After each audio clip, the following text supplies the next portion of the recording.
92.7 big FM पर आप सुन रहे हैं सहर भजन सम्राट अनूप जलोटा के साथ। 92.7 बिग FM पर नमस्कार, मैं हूं अनूप जलोटा। आज के सहर कार्यक्रम में आपको आनंद देने के लिए, जी हाँ, और वो आनंद होगा आत्मिक आनंद। सहर में हम बहुत कुछ आपके पास लाते हैं, नई प्रतिभा लाते हैं, आज का पंचांग लाते हैं, एक नई आदत जीवन में डालने की कोशिश करते हैं। तो आज देखिए, एक भजन आपको सुनाता हूं, फिर एक नई आदत जीवन में क्या डाली जाए उसकी चर्चा की जाएगी। दुख में मत घबराना पंछी, ये जग दुख का मेला है। चाहे भीड़ बहुत अंबर पर, उड़ना तुझे अकेला है, उड़ना तुझे अकेला है।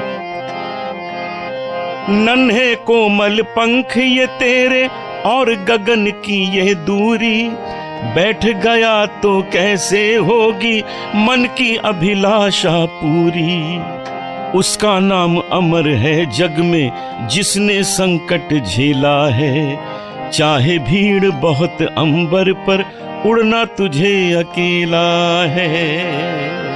चतुर शिकारी ने रखा है जाल बिछा कर पग पग पर, फंस मत जाना भूल से पगले, पछताएगा जीवन भर।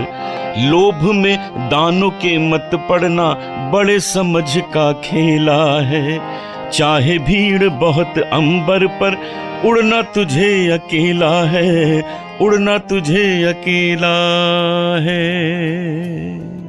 जी हाँ, एक आदत की बात करते हैं, कुछ नई आदत आज बनाई जाए, और वो ये है कि दुख में मत घबराना पंछी। दुख से घबराना नहीं चाहिए। रजनीश ने कहा है, दिस विल टू पास, ये भी गुजर जाएगा। अरे इतना कुछ गुजरा है जीवन में, तो क्या ये नहीं गुजरेगा? कितना कुछ गुजरा है जब से बचपन से आप आए हैं संसार में। इस दुख से घबराने की आवश्यकता नहीं है। जिस तरह पिछले गुजर गए, ये भी गुजर जाएगा। तो आज से ये आदत आपको बनानी है कि किसी भी दुख से घबराना नहीं है, अब उसके निवारण की कोशिश करनी है। और अब ये कोशिश करनी है कि हम अपने को इतने शक्तिशाली कैसे बनाएं कि वो जो दुख है वो हमारे जीवन में जो हम अच्छे काम करते हैं उनमें रुकावट न बने। ये बहुत जरूरी है। दुखों के घेरे में आकर मनुष्य गलत रास्ते न अपना ले।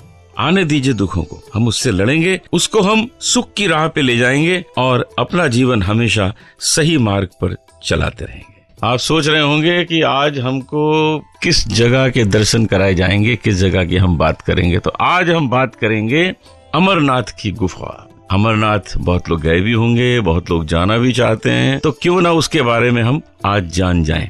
तो मैं आपको आज अमरनाथ की कथा सुनाता हूँ, और आज आपको मैं बताऊंगा एक बहुत इंटरेस्टिंग बात। अमरनाथ गुफा, लाखों करोड़ों लोग जाते हैं दर्शन करने। वहां पहुंचना आसान भी नहीं होता है, मुश्किल है, लेकिन भगवान तक पहुंचना वैसे भी इतना आसान नहीं है, कठिन तपस्या है। तो लोग जाते हैं, और कश्मीर से 141 किलोमीटर है और लोग पैदल जाते हैं 141 किलोमीटर। तो मैं आपको बताऊं कि ये शिवलिंग वहां पर बना कैसे। बहुत समय की बात है, कश्मीर पानी से पूरा डूब गया था। ऋषि कश्यप ने उतना पानी जो था वो छोटे छोटे नदियों के रूप में वहां से निकाला, और उसके बाद ऋषि कश्यप ने वहां देखा कि एक गुफा है और उस गुफा में एक शिवलिंग है। उस शिवलिंग को देखने के लिए भीड़ उमड़ने लगी, लोग आने लगे, उसका आनंद लेने लगे। वहां पूजा पाठ शुरू हो गया और लोगों के जीवन में आनंद ही आनंद का संचार होने लगा। धीरे धीरे कुछ ऐसे कारण हुए कि लोग उस स्थान को फिर वहां आना भूल गए। फिर एक बार क्या हुआ कि एक भेड़ चराने वाला वहां से गुजर रहा था अपनी भेड़ लेकर, और उसने क्या देखा कि एक विशाल शिवलिंग वहां बना हुआ है। एक विशाल शिवलिंग, ऐसा शिवलिंग जो उसने कभी न देखा था, न उसने सोचा था कि कभी ऐसा हो सकता है। बस जब उसने देखा, उसने लोगों को बताया और वहां भीड़ उमड़ने लगी। ऐसा कहते हैं कि शिव जी ने पार्वती जी को जीवन और मृत्यु का मर्म ज्ञान उस जगह पर दिया था। जी हाँ, वो बर्फ का जो शिवलिंग बनता है वो अपने में एक आश्चर्य है। कैसे बनता है, कैसे कैसे साइंटिस्ट आए, सोचते रहे कि इसी शेप में क्यों बनता है, और थोड़े समय के लिए बनता है, लोग दर्शन करते हैं, फिर वो पिघल जाता है, दूसरे वर्ष में फिर आ जाता है, फिर बन जाता है। तो उस स्थान को अमरनाथ कहा गया है। वहां जो शिवलिंग है उसे भगवान शंकर के रूप में लोग देखते हैं। अद्भुत स्थान है, जो वहां जाता है वो स्वर्ग का अनुभव करता है कि इस स्थान पर कुछ ऐसा वातावरण है कि शायद वो स्वर्ग सा वातावरण ऐसा ही होगा। तो आपको भी अवसर मिले तो जरूर अमरनाथ होके आइए और मुझे भी ले चलिए अपने साथ। तो अब लौटता हूं आपके पास एक नए कलाकार को लेकर, एक नई बहुत अच्छी गायिका को लेकर। इनका नाम है करीमा शर्मा। आप जानते हैं ना कि हर बार एक नए कलाकार को मैं कहीं ना कहीं से लेके आता हूं और उस प्रतिभा को आप सुनते हैं, उनके बारे में बात होती है, उनके बारे में जानते हैं। तो आज जो कलाकार हमारे बीच हैं, इनका नाम है करीमा शर्मा। करीमा शर्मा बहुत ही प्यारी आवाज की मालिक हैं और करीमा जी से हम कुछ जानना चाहेंगे, उनके बारे में भी और उनके संगीत के बारे में भी, और फिर उनसे सुनेंगे भी। करीमा जी नमस्ते, क्या हालचाल? नमस्ते अनूप जी, बहुत अच्छी हूँ, आप कैसे हो? मैं भी बिल्कुल ठीक, और बहुत खुशी हुई कि आप आज स्टूडियो में आई हैं। तो कैसा रियाज हो रहा है आजकल? बहुत अच्छे। First of all thank you very much, आपने बुलाया, हम दौड़ के चले आए। आपका हक है, आप गाती इतना अच्छा है कि आपको आना ही है। तो कुछ अपने संगीत के बारे में बताएं, आपने कहाँ सीखा, कैसे शुरू हुआ है सब? मैं आसाम से बिलोंग करती हूँ, गुवाहाटी। तो शुरू से मैं यहाँ, मेरे गुरु परवीन सुल्ताना एंड उस्ताद मोहम्मद दिलशाद खान, बहुत छोटी सी उम्र थी जब उनसे गाना सीख रही थी। तो गुवाहाटी से आना जाना था मुंबई, तो एक दिन सोच लिया कि मुंबई आ जाओ। तो आ गई यहाँ पर, और फिर बस स्टेज शोज़ करती हूँ, और फिर आपके साथ भी किए हैं शोज़ हमने। आपको मैं फिर रिक्वेस्ट करूंगा कभी मेरे साथ फिर गाइए, आप तो इतना अच्छा गाती हैं। जरूर, थैंक्स। तो आज कौन सा गाना गाना चाहेंगी आप? लता जी के एक भजन है जो मुझे बहुत पसंद है। हाँ हाँ, ए मालिक तेरे बंदे, वही हो जाए, बहुत अच्छा है वो तो। ए मालिक तेरे बंदे हम, ऐसे हो हमारे करम, नेकी पर चले और बड़ी से तले, ताकि हंसते हुए निकले दम। हे मालिक तेरे बंदे हम।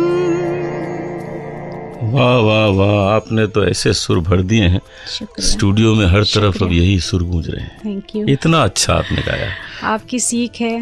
बहुत अच्छा। आप इन्वॉल्व होके गाती हैं, और जो कुछ भी काम इन्वॉल्व होके किया जाए, फोकस होके किया जाए, मैं समझता हूँ उसका बहुत असर होता है।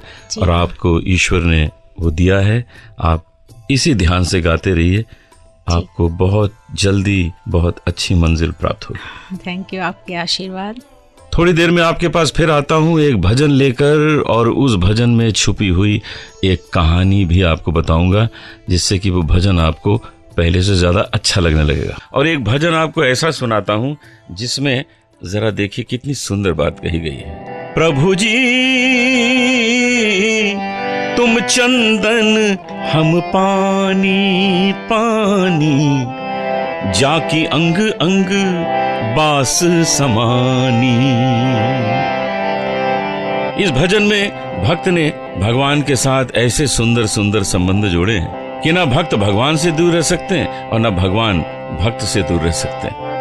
प्रभु जी तुम घन बन हम मोरा, जैसे चितवत चंद्र चकोरा, जैसे चितवत चंद्र चकोरा। प्रभु जी तुम चंदन हम पानी, प्रभु जी तुम मोती हम धागा, जैसे सोने में मिलत सुहागा। प्रभु जी तुम चंदन हम पानी। और इन पंक्तियों में भक्त और भगवान का जो सबसे सुंदर संबंध है उसका वर्णन किया गया है। प्रभु जी तुम स्वामी हम दासा, तुम स्वामी हम दासा, ऐसी भक्ति करे रहदासा। दासा, ऐसी भक्ति करे रे दासा। प्रभु जी तुम चंदन हम पानी। तो आज का सहर यहीं समाप्त होता है। मुझे पूरा विश्वास है कि आपने आनंद लिया होगा और इससे आपके जीवन में कुछ नई बातें आएंगी, कुछ नए आनंद आएंगे। कल फिर मिलते हैं और कुछ नई बातें होंगी। आपका पंचांग आपको सुनाएंगे, एक नई आदत डाली जाएगी और एक बहुत अच्छे नए कलाकार से भी आपको मिलाएंगे। तब तक के लिए नमस्कार। अनूप जलोटा को आज्ञा दीजिए। सुनते रहिए सहर भजन सम्राट अनूप जलोटा के साथ।